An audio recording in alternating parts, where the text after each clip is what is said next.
Slaughter's the original name of Auburn. Oh, good. Really? It was named after Lieutenant William Alloway Slaughter. Oh, And they said, that's probably not a good name, they said. they said, after a couple of years, they said, you know, our tourism industry is going to suffer if we continue this, perpetuate this name of Slaughter.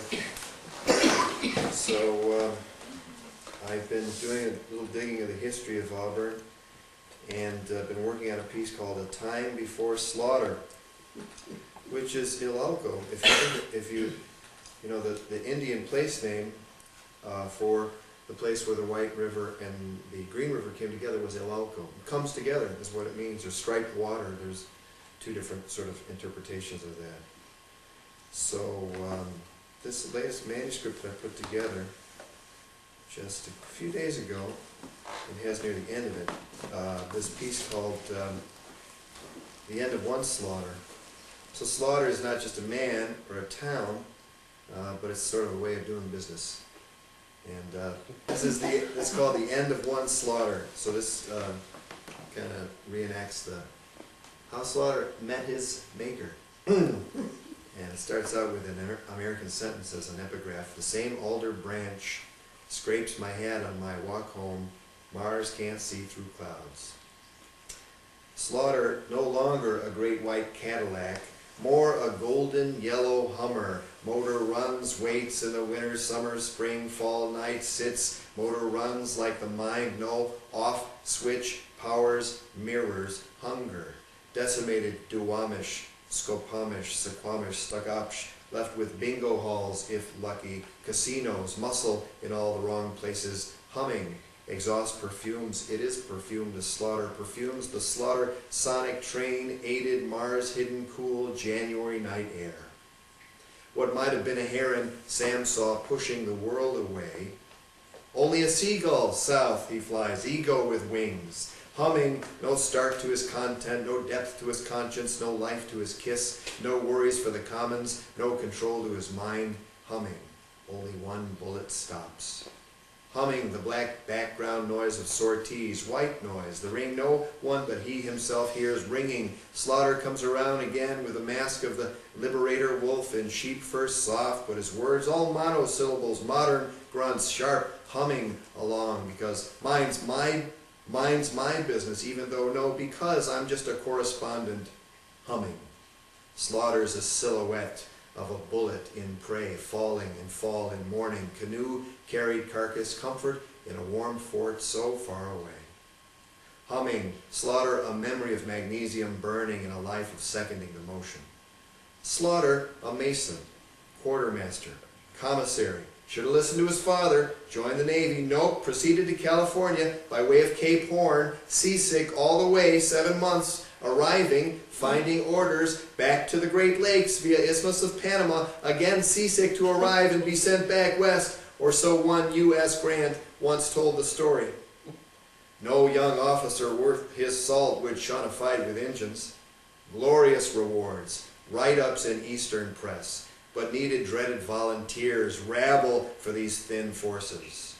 November 3, 1855, 50 regulars and 50 volunteers under the command of Slaughter camped west of the White, 2 miles south of its junction with the Green, a pair of woodchoppers, Scout and 10 men, regulars, set about felling a poplar, a makeshift bridge. Small wars, dead, anonymous woodchopper, bullet Indian guided in the neck. Slaughter a half-mile back on the rough trail to exchange fire, bullets humming over the cold white autumn river current. Some wounds and near misses, bullets leave holes in hats, and Corporal Northcraft got his boot shot off. 30 dead Indians, their days estimated. Slaughter, and one of them, woman. Canasket, Queemuth, Kitsap, Powhatish, among 80 warriors indigenous who Nelson reported said white people were killing only pieces of clothing held up on sticks.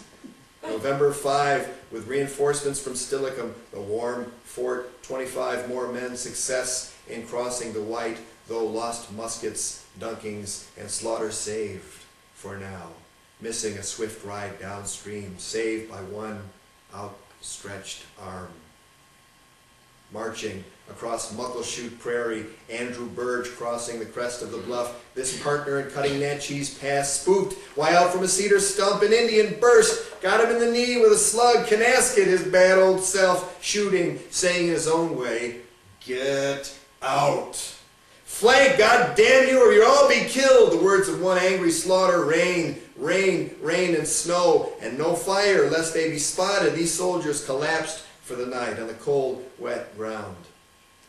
Tom Perkins, in his trusty Chinook jargon, "The great white father feels kindly towards his red children. We'll drive you from this our ancestral homeland. They'll buy it with your slot machine quarters if necessary. You intruders who prostituted our women, stole our land, robbed us of our fishing and hunting grounds."